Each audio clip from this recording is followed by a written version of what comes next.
ஸ்ரீலங்காவுக்கு வந்த அடுத்த பெருமாபத்து பாணந்துறை கடற்பரப்பை வந்தடைந்த பாரிய மற்றொரு கப்பல். கிட்டத்தட்ட 300 சிறுவர்கள் உணவின்றி தவிப்பதாக அனுப்பப்பட்ட செய்தி. முடிவெடுக்க முடியாமல் திணறும் ஸ்ரீலங்கா அரசாங்கம். ஸ்ரீலங்கா கடல் எல்லைப் பகுதிகளில் வந்து செல்லும் அடையாளம் தெரியாத போர் விமானங்கள். சர்வதேச கடலுக்கு பரவும் மத்திய கிழக்கின் போர். ஸ்ரீலங்கா மீனவர்களை கடற்பரப்பின் எல்லை தாண்ட வேண்டாம் என்று அவசர அறிவிப்பு. ஈரானிய கப்பலை அமெரிக்கா ஸ்ரீலங்கா கடற்பரப்பில் தாக்கி அளித்ததற்கு சுடச்சுட பழிவாங்கிய ஈரான். பாரசீக வளைகுடாவில் பாரிய கப்பல் மீதும் தாக்குதல்.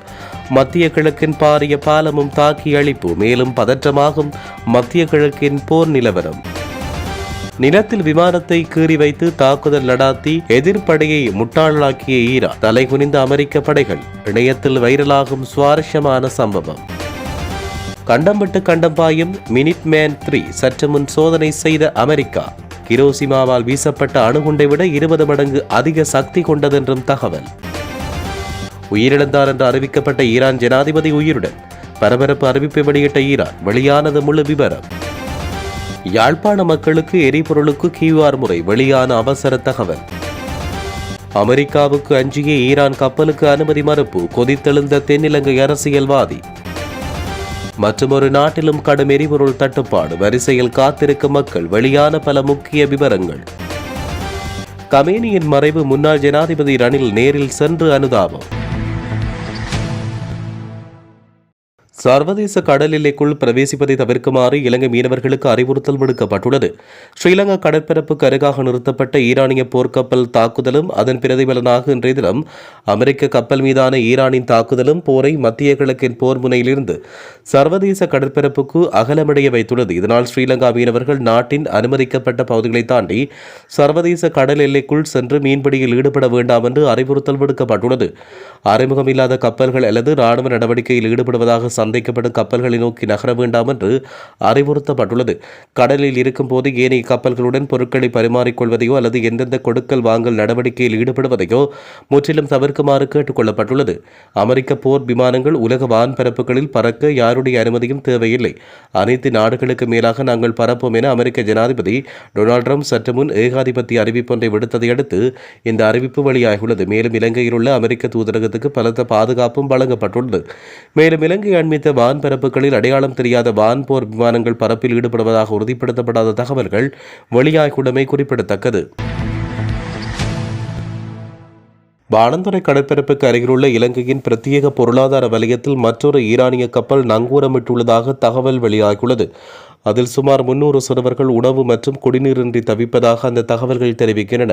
இந்நிலையில் நீர் மற்றும் உணவு பெற்றுக்கொள்ள 24 மணித்தியாலத்திற்குள் இலங்கையின் துறைமுகத்தை பயன்படுத்த அனுமதி கோரப்பட்டதாக தெரிவிக்கப்படுகிறது. அதேவேளை இந்தியாவில் இருந்து புறப்பட்டுச் சென்றபோது அமெரிக்க நீர்மூழ்கி கப்பல் ஈரானின் போர் கப்பல்களில் ஒன்றை தாக்கி மூழ்கடித்த 24 மணி நேரத்துக்குள் மற்றொரு கப்பல் அவசர உதவி கோரியுள்ளது. எனினும் இலங்கை பாதுகாப்பு அமைச்சு கோரிக்கை இன்னும் ஏற்றுக்கொள்ளவில்லை என்று தெரிவிக்கப்படுகிறது. இரண்டாவது ஈரானிய கப்பல் தற்போது இலங்கையின் கடற்பரப்பில் இல்லை எனவும் அது இலங்கையின் கடற்பரப்பை ஒட்டியுள்ள பிரத்யேக பொருளாதார வலயத்தில் இருப்பதாகவும் அமைச்சர் வைத்திய நலிந்த ஜெயதீச தெரிவித்தார். இன்று நாடாளுமன்றில் விசேட உரையொன்றை ஆற்றிய எதிர்க்கட்சித் தலைவர் சயித் பிரேமதாச கொழும்பு துறைமுகத்துக்கு அருகில் மேலும் ஒரு ஈரானிய கப்பல் நிறுத்தப்பட்டதாக குறிப்பிட்டார். இதுகுறித்து பதிலளித்த அமைச்சர் எதிர்க்கட்சித் தலைவருக்கு தெரிந்த தகவல்களை விட அரசாங்கத்துக்கு பல தகவல்கள் தெரியும் என்றும் பிரச்சனையை தீர்க்கவும் உயிர்ச்சேதங்களை குறைக்கவும் பிராந்திய அமைதியை பாதுகாக்கவும் தேவையான தலையீடுகளை அரசாங்கம் செய்து வருவதாக தெரிவித்தார். இது தொடர்பான நடவடிக்கைகள் முடிவடைந்ததும் விரிவான அறிக்கை ஒன்று பாராளுமன்றில் சமர்ப்பிக்கப்படும் என்றும் தெரிவித்தார். அதேவேளை நேற்றைய தினம் இலங்கை கடற்பரப்பில் அமெரிக்க நீர்மூழ்கி கப்பல் நடத்திய தாக்குதலில் ஈரானிய போர்க்கப்பலான IRIS டேனா மூழ்கடிக்கப்பட்ட சம்பவத்தில் இதுவரை 87 பேரின் உடல்கள் மீட்கப்பட்டதாக சுகாதார அமைச்சர் நலிந்த ஜெயதீச நாடாளுமன்றில் தெரிவித்தார். இலங்கைக்கு அருகே ஈரானின் ஐரிஸ் டெனா போர்க்கப்பல் அமெரிக்காவால் மூழ்கடிக்கப்பட்டதுக்கு பதிலாக இன்று அதிகாலை பாரசீக வளைகுடாவின் வடக்கு பகுதியில் சென்று கொண்டிருந்த அமெரிக்க எண்ணெய் கப்பல் மீது ஈரானிய புரட்சிகர காவல்படை ஏவுகணை தாக்குதல் நடத்தியுள்ளது. இதனால் மத்திய கிழக்கின் போர் நிலவரத்தில் மேலும் பரபரப்பு ஏற்பட்டுள்ளது. இந்தியாவின் விசாகப்பட்டினத்தில் நடைபெற்ற மேலும் 2026 கடற்படை பயிற்சியில் பங்கேற்றுவிட்டு திரும்பிக் கொண்டிருந்த போது சர்வதேச கடல் பகுதியில் வைத்து ஈரானின் ஐரிஸ் டெனா கப்பல் மீது நீர்மூழ்கி கப்பல் தாக்குதல் நடத்தியது. அமெரிக்க ராணுவ தரப்பு 2ஆம் உலகப் போருக்கு பின்னர் ஒரு எதிரி நாட்டு போர்க்கப்பலை தாக்கியது இதுவே முதல் முறை என்றும் இதனை ஒரு அமைதியான மரணம் என்றும் விவரித்தது. இந்த நிலையில் இது குறித்து இன்று எக்ஸ் தளத்தில் பதிவிட்ட ஈரானிய வெளியுறவுத்துறை அமைச்சர் அப்பாஸ் அரக்சி, இந்த கடல்வழி அட்டூழியத்துக்காக அமெரிக்கா கசப்பான விளைவுகளை சந்திக்கும். இந்த தவறான முன்மாதிரிக்காக அவர்கள் நிச்சயம் மறந்துவார்கள் என்றும் கடும் எச்சரிக்கை விடுத்திருந்த நிலையில் இன்று பாரசீக வளைகுடாவில் அமெரிக்காவில் பாரிய எண்ணெய் கப்பல் மீது தாக்குதல் இடம்பெற்றது. இந்த தாக்குதலில் அமெரிக்க கப்பல் பலத்த சேதமடைந்து தீப்பற்றி எரிந்து வருவதாக ஈரானின் அதிகாரப்பூர்வ செய்தி நிறுவனமான இர்னா உறுதிப்படுத்தியுள்ளது. இது இப்படி இருக்க அமெரிக்காவுக்கு தம் மீது தாக்குதல் நடத்த உதவி செய்யும் கோபத்தில் பஹ்ரைனையும் சவுதியையும் இணைக்கும் பாரம்பரிய பாலத்தை ஏவுகணையால் தகர்த்தெறிந்துள்ள காட்சிகள் பரபரப்பை ஏற்படுத்தியுள்ளன. பஹ்ரைன் மற்றும் சவுதி அரேபியாவை இணைக்கும் கிங் ஃபாட் நட்பு பாலத்தை இலக்கு வைத்து ஈரான் நடத்திய ஏவுகணை தாக்குதலால் பாலம் தகர்த்தப்பட்டுள்ளது. மத்திய கிழக்கின் மிக பெரும் பாலத்தை ஈரான் அழித்து விட்டதாக சர்வதேச ஊடகங்களில் செய்திகள் வெளியாகியுள்ளன. ஈரான் மீது அமெரிக்கா நடத்தி வரும் ஆபரேஷன் எபிக் ஃபியூரி தாக்குதலில் ஒரு மிகப்பெரிய தர்ம சங்கடமான தகவல் வெளியாகியுள்ளது. அமெரிக்காவின் அதிநவீன போர் விமானங்கள் மற்றும் ஏவுகணைகள் ஈரானின் உண்மையான விமானங்களை அழிப்பதற்கு பதிலாக தரைப்பரப்பில் வரையப்பட்டு வரும் ஓவியங்கள் மீது குண்டுமழை பொழிந்துள்ளன. செயற்கைக்கோள் பார்வையில் உண்மையான விமானங்கள் போல தோற்றமளிக்கும் வகையில் மிக குறைந்த செலவில் ஈரானிய படைகள் வரைந்த இந்த ஓவியங்கள் அமெரிக்காவின் பல மில்லியன் டாலர் மதிப்புள்ள ஏவுகணைகளை வீணடித்துள்ளன. நவீன போர்க்களத்தில் வரும் தொழில்நுட்பம் மற்றும் ஆயுத பலம் மட்டும் போதாது, எதிரியை திசை திருப்பும் நுணுக்கமான திட்டமிடலே வெற்றியை தீர்மானிக்கும் என்பதை ஈரான் இதன் மூலம் நிரூபித்துள்ளது. அமெரிக்கா தன்னுடைய தாக்குதல் வெற்றிகரமாக அமைந்ததாக கூறிவரும் நிலையில் ஈரானின் இந்த வரைபட தந்திரம் குறித்த புகைப்படங்கள் மற்றும் வீடியோக்கள் சமூக வலைதளங்களில் வெளியாகி உலக நாடுகளை வியப்பில் ஆழ்த்தியுள்ளன. மத்திய கிழக்கு நாடுகளில் போர் பதட்டம் தொடரும் நிலையில் மினிட் மேன் 3 என்ற வலிமையான ஏவுகணையை அமெரிக்கா சோதனை செய்துள்ளது. இந்த ஏவுகணை கண்டம் விட்டு கண்டம் பாயும் திறன் கொண்டது. ஹிரோஷிமாவில் வீசப்பட்ட அணுகுண்டை விட 20 மடங்கு சக்தி கொண்டது என்றும் ஏவுகணை போர்க்காலத்தில் சோதனை செய்தமையானது போர் மேகம் சூழ்ந்துள்ள நாடுகள் மத்தியில் பரபரப்பை அதிகரித்துள்ளது. இஸ்ரேல் நடத்திய வான்வெளி தாக்குதலில் ஈரானின் முன்னாள் ஜனாதிபதி மஹ்மூத் அகமது நெஜாத் கொல்லப்பட்டதாக வெளியான தகவல்கள் தவறானவை என்றும் அவர் உயிருடன் உள்ளதாகவும் ஈரானிய ஊடகங்கள் செய்தி வெளியிட்டுள்ளன. சனிக்கிழமை இரவு தலைநகர் தெஹ்ரானை குறிவைத்து நடத்தப்பட்ட ஏவுகணை தாக்குதலில் முன்னாள் ஜனாதிபதி கொல்லப்பட்டதாக முன்னர் தகவல்கள் வெளியாகின. அகமது நெஜாத்துக்கு எந்த பாதிப்பும் ஏற்படவில்லை என்றும் அவர் பாதுகாப்பான இடத்துக்கு மாற்றப்பட்டதாக ஈரானிய வட்டாரங்கள் தெரிவிக்கின்றன. எனினும் வான்வெளி தாக்குதலில் அவர் இறந்ததாக முன்னர் வெளியான செய்திகளுக்கு மாறாக புதிய காட்சிகள் முன்னாள் ஈரானிய ஜனாதிபதி மஹமூத் அகமது நெஜாத் உயிருடன் இருப்பதை உறுதிப்படுத்துகின்றன. வான்வெளி தாக்குதல் குறித்து முந்தைய கூற்றுக்களை பொய்யாக்கும் வகையில் அகமது நெஜாத் ஒரு கல்லறைக்கு வருவதை காணொளி காட்டுகிறது.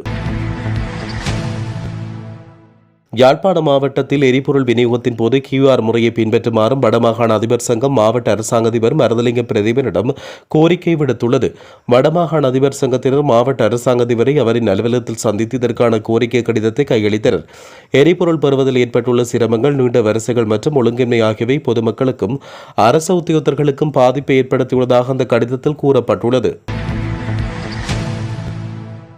இலங்கையின் கடற்பரப்புக்கு அருகில் நிலை கொண்டுள்ள ஈரானிய கடற்படை கப்பலை நாட்டுக்குள் அனுமதிக்கக்கூடாது என அமெரிக்க தூதரகம் அழுத்தம் கொடுத்து வருவதாக தேசிய சுதந்திர முன்னணியின் தலைவர் பிமல் வீரவன்ச குற்றச்சாட்டை முன்வைத்தார். இந்த விவகாரத்தில் ஜனாதிபதி அனுகுமார் திசாநாயக்க அமெரிக்காவின் அழுத்தங்களுக்கு அடிபணிகிறாரா எனவும் பிமல் வீரவன்ச கேள்வி எழுப்பினார். கப்பல் விவகாரத்தில் கொழும்பு துறைமுக அதிகாரிகளுக்கும் அரசாங்கத்துக்கும் அமெரிக்க தூதரக அதிகாரிகள் கடும் அழுத்தம் கொடுத்துள்ளதாக பிமல் வீரவன்ச தெரிவித்தார். குறித்த கப்பலை துறைமுகத்துக்குள் அனுமதித்தால் வான்வெளி தாக்குதல் நடத்தப்படும் என அச்சுறுத்தல் விடுக்கப்பட்டுள்ளதாக அவர் பகிரங்கமாக தெரிவித்தார். மியான்மரில் தீவிரமாகும் எரிபொருள் தட்டுப்பாடு அச்சம் காரணமாக பெட்ரோல் நிலையங்களில் அலைமோதும் வாகனங்கள், ஈரான் போர் சூழல் காரணமாக சர்வதேச அளவில் எரிபொருள் விநியோகம் பாதிக்கப்படலாம் என்ற அச்சத்தினாலும் மியான்மர் ராணுவ நிர்வாகத்தின் புதிய கட்டுப்பாட்டாலும் அந்த நாட்டில் சமையல் எரிபொருள் மற்றும் வாகன எரிபொருளுக்கான தட்டுப்பாடு ஏற்படும் அபாயம் உருவாகியுள்ளது. சர்வதேச அரசியல் சூழலுக்கு மத்தியில் மியான்மரில் உள்ள தனியார் வாகனங்கள் அனைத்தும் ஒரு நாள் விட்டு ஒரு நாள் மட்டுமே இயக்கப்பட வேண்டும் என ராணுவ ஆணையம் புதிய கட்டுப்பாடு விதித்துள்ளது. இந்த அறிவிப்பை தொடர்ந்து நாட்டின் முக்கிய நகரங்களில் பதற்றமான சூழல் நிலவுகிறது. நேற்று இரவு முதல் யாங்கோன் உள்ளிட்ட மியான்மரின் முக்கிய நகரங்களில் உள்ள எரிபொருள் விற்பனை நிலையங்களில் மக்கள் கூட்டம் அலைமோதி வருகிறது. ஈரான் உச்ச தலைவர் அயதுல்லா அலி கமேனியின் மறைவுக்கு அனுதாபம் தெரிவிப்பதற்காக முன்னாள் ஜனாதிபதி ரணில் விக்ரமசிங்கே இன்று காலை ஈரான் தூதரகத்துக்கு சென்றார். ஈரான் தலைவரின் மறைவுக்கு அனுதாபம் தெரிவிப்பதற்காக கொழும்பில் உள்ள ஈரான் தூதரகத்தில் தற்போது விசேட வேலைத்திட்டம் ஒன்று முன்னெடுக்கப்பட்டுள்ளது. இதற்கமைய அங்கு சென்ற முன்னாள் ஜனாதிபதி ரணில் விக்ரமசிங்கே அங்கு வைக்கப்பட்ட புத்தகத்தில் தனது அனுதாப செய்தியை பதிவு செய்தார். அதன்பின் தூதரக அதிகாரிகளை சந்தித்த அவர் தனது ஆழ்ந்த அனுதாபங்களை பகிர்ந்து கொண்டார்.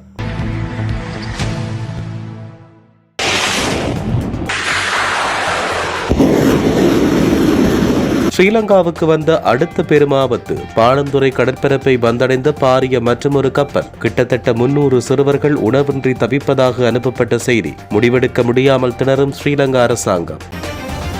ஸ்ரீலங்கா கடல் எல்லைப் பகுதிகளில் வந்து செல்லும் அடையாளம் தெரியாத போர் விமானங்கள். சர்வதேச கடலுக்கு பரவும் மத்திய கிழக்கின் போர். ஸ்ரீலங்கா மீனவர்களை கடற்பரப்பின் எல்லை தாண்ட வேண்டாம் என்று அவசர அறிவிப்பு. ஈரானிய கப்பலை அமெரிக்கா ஸ்ரீலங்கா கடற்பரப்பில் தாக்கி அளித்ததற்கு சுடச்சுட பழிவாங்கிய ஈரான். பாரசீக வளைகுடாவில் பாரிய கப்பல் மீதும் தாக்குதல். மத்திய கிழக்கின் பாரிய பாலமும் தாக்கி அளிப்பு. மேலும் பதற்றமாகும் மத்திய கிழக்கின் போர் நிலவரம். நிலத்தில் விமானத்தை கீறி வைத்து தாக்குதல் நடாத்தி எதிர்ப்படையை முட்டாளாக்கிய ஈரான். தலைகுனிந்த அமெரிக்க படைகள். இணையத்தில் வைரலாகும் சுவாரஸ்யமான சம்பவம். கண்டம் விட்டு கண்டம் பாயும் மினிட்மேன் 3 சற்று முன் சோதனை செய்த அமெரிக்கா. ஹிரோஷிமாவால் வீசப்பட்ட அணுகுண்டை விட 20 மடங்கு அதிக சக்தி கொண்டதென்றும் தகவல். உயிரிழந்தார் என்று அறிவிக்கப்பட்ட ஈரான் ஜனாதிபதி உயிருடன். பரபரப்பு அறிவிப்பை வெளியிட்ட ஈரான். வெளியானது முழு விவரம். யாழ்ப்பாண மக்களுக்கு எரிபொருளுக்கு QR முறை. வெளியான அவசர தகவல். அமெரிக்காவுக்கு அஞ்சிய ஈரான் கப்பலுக்கு அனுமதி மறுப்பு. கொதித்தெழுந்த தென்னிலங்கை அரசியல்வாதி. மற்றொரு நாட்டிலும் கடும் எரிபொருள் தட்டுப்பாடு. வரிசையில் காத்திருக்கும் மக்கள். வெளியான பல முக்கிய விவரங்கள். கமேனியின் மறைவு. முன்னாள் ஜனாதிபதி ரணில் நேரில் சென்று அனுதாபம்.